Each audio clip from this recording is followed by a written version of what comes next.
अस्सलाम वालेकुम जी, मैं हूं हसनैन चौधरी और इस वक्त हम जलालपुर पीरवाला में मौजूद हैं और अभी तक मोटरवे की एक साइड जो है वो मुकम्मल तौर पर ज़ेरे आब है और ये मेरे सामने जो है वो सड़क है जो मोटरवे को टच कर रही है और दूसरी तरफ जो शहर है जलालपुर पीरवाला वो है और आबादी को बचाने के लिए जो है वो बंद को नहीं तोड़ा गया और इस वक्त यहाँ पर जो करीबी देहात हैं वो मुकम्मल तौर पर ज़ेरे आब हैं और कई घर जो हैं वो पानी में बह चुके हैं। उसके अभी दरवाजे किसी जगह पर मौजूद हैं, किसी जगह पर कुछ ईंटें मौजूद हैं। तो इस तरह करके जो है वो लोगों को रेस्क्यू तो कर लिया गया है, लेकिन जहाँ पर जो इलाका मकीन है कुछ लोग जो हैं वो अपने घरों पर मौजूद हैं और उनका ये कहना है कि रात के वक्त जो है वो चोर और डकैत जो हैं वो यहाँ पर आते हैं और सामान लूट कर ले जाते हैं, जिसकी वजह से हम यहाँ पर रात को निगरानी करते हैं। एक गाँव में तकरीबन 4 से 5 या 6 लोग मौजूद होते हैं मुख्तलिफ, जो इकट्ठे रहकर जो है वो अपने सामान की निगरानी करते हैं। तो यहाँ पर जो रेस्क्यू ऑपरेशन कर रहे थे 15 दिन इनको हो चुके हैं। ड्राइवर हैं, कश्ती चलाते हैं और तैराकी भी करते हैं। इन्होंने तकरीबन 20,000 से ज़ायद जो है वो लोगों को रेस्क्यू किया है। तो इनसे हम जानते हैं कि क्या क्या इनको मुश्किलात आई और अभी जो सूरत हाल चल रही है वो किस तरह की चल रही है। सर अस्सलाम वालेकुम। पहले तो नाम बताएं आपका। बाबर नाम जी। बाबर साहब ये बताएं कि आपने अभी पहले हमने बात जब की तो 20,000 से ज़ायद लोगों को आपने रेस्क्यू किया है 15 दिनों में। तो मुझे बताएं कि मुश्किल कब पेश आई आपको, कौन सी ऐसी जो है वो दिन था या ऐसा कोई वक्त था जब आपने रेस्क्यू करने के लिए गए हों और वहाँ पे आपको मुश्किल पेश आई हो? बेसिकली तो हम देखें जब वाटर रेस्क्यू को तो पानी अल्लाह के लश्करों में से एक लश्कर है, इसके साथ लड़ना वैसे ही मुश्किल है, लेकिन कुछ सिचुएशन ऐसी हो जाती हैं जो ज़्यादा मुश्किल होती हैं। ख़ासकर जो जलालपुर पीरवाला में कश्ती डूबी वो वक्त था कि हमारे सामने बिल्कुल जो है ना वो लोग डूब रहे थे और उनको फौरी तौर पे बचाना, उनको किनारे तक पहुंचाना, उनकी ज़िंदगियां उस वक्त सबसे ज़्यादा कीमती थी।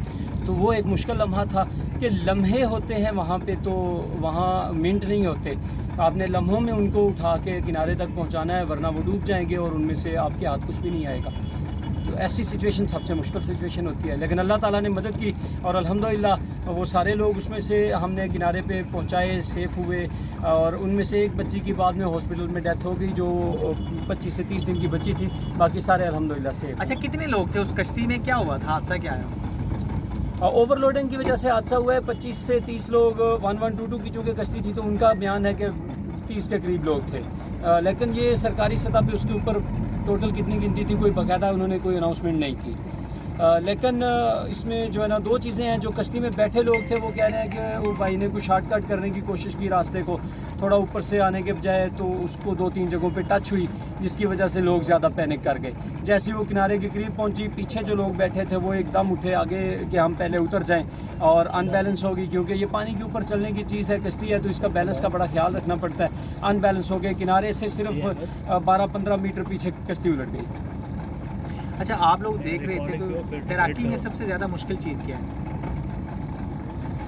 सबसे मुश्किल चीज़ तो एक है नॉर्मल आपका खुद तैरना और एक है कि आपने किसी को साथ लेके जो है ना उसको तैर के किनारे पे पहुंचाना है। और एक ऐसी सिचुएशन के लोग डूब रहे हैं, हाथ पाँव मार रहे हैं, खुद को बचाने के लिए उनको सिर्फ सहारा चाहिए किसी न किसी तरह। ये सबसे मुश्किल सिचुएशन होती है इसमें कि लोग, एक बंदा डूब रहा है, वो हाथ पाँव मार रहा है खुद को बचाने के लिए और आप उसकी तरफ जाते हैं। ऐसा भी हो सकता है कि आप उसको पकड़े उससे पहले वो खुद आपको पकड़ ले, क्योंकि उसे तो कोई ना कोई चीज़ चाहिए, सहारा चाहिए। हल्की सी गलती वो आपको भी साथ ले डूबेगा। ये सबसे अहम टाइम होता है कि उसको आपने ऐसे तरीके से रेस्क्यू करना है, कवर करना है कि वो आपके ऊपर हमलावर ना हो सके और आप उसको कवर करके अच्छे तरीके से स्विमिंग करके किनारे तक पहुँच सकें। अच्छा, ये जो स्विमिंग का है ये कोई कोर्स करना पड़ता है? आपने कोर्स किया हुआ है? किस तरह से ये स्विमिंग जो है ना वो आपको मतलब इतना आपको सिखाई जाती है? यकीनन हमारा मरकज़ी मुस्लिम लीग शोबा खिदमत खलक का वाटर रेस्क्यू का एक पूरा डिपार्टमेंट है, जिसमें हमारे पास ट्रेनिंग का एक पूरा अलग से डिपार्टमेंट है। मैं ख़ुद बेसिक ट्रेनर ही हूँ।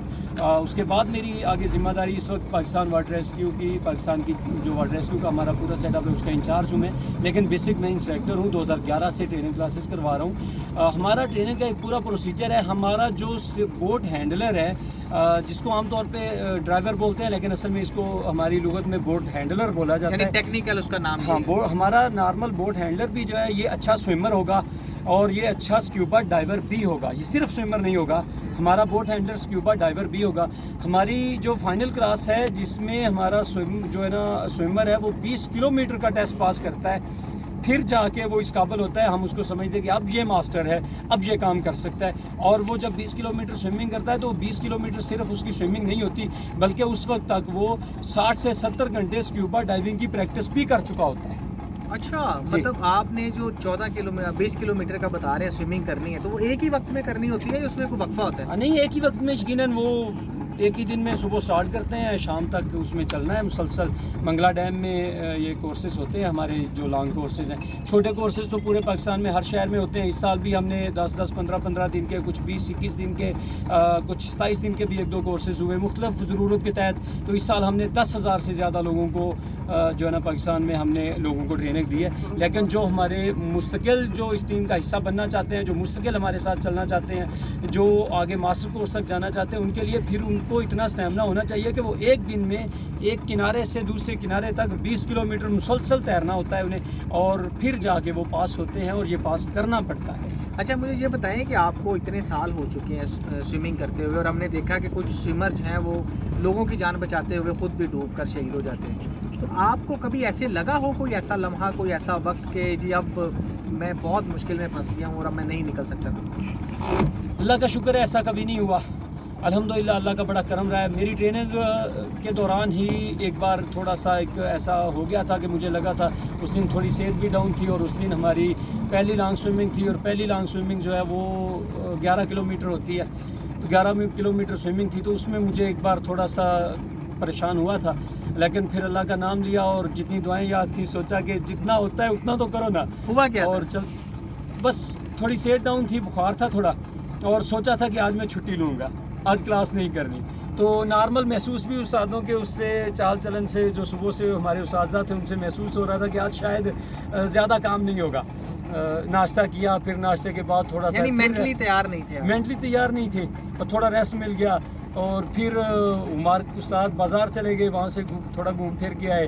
घंटे डेढ़ बाद आके कहते हैं यार 2-3 सिलेंडर ले चलते हैं, बस थोड़ा सा काम करना है, और किनारे जाके बोटों में बिठा लिया और पार ले गए, और पार जाके गए, हाँ जी वापस जाना है स्विमिंग करके। अच्छा। तो वो थोड़ा अच्छा, किसी ऑपरेशन के दौरान कोई ऐसा इंसिडेंट हुआ हो? अल्लाह का शुक्र है आज तक नहीं हुआ। अल्लाह ताला ने कोई हमेशा मदद अनोखी की है। ऐसी चीज़ या कोई ऐसा मुश्किल वक्त जब आप कोई रेस्क्यू ऑपरेशन कर रहे हो और वहाँ पर आपने किसी को बचाना चाहो और वहाँ पर उसकी डेथ हो गई है?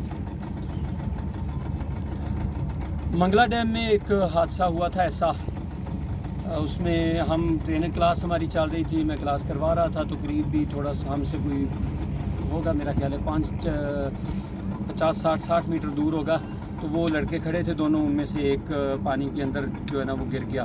वो दूसरा साथ वाला पुराना था, फैसलाबाद से थे दोनों, वहाँ किसी फ्लोर मिल में काम करते थे। एक नया गया था, उसको उसने बताया भी है कि आगे खाइए, आगे मत जाना, लेकिन उसने अगला कदम जैसे ही रखा तो वो खाई में गिर गया।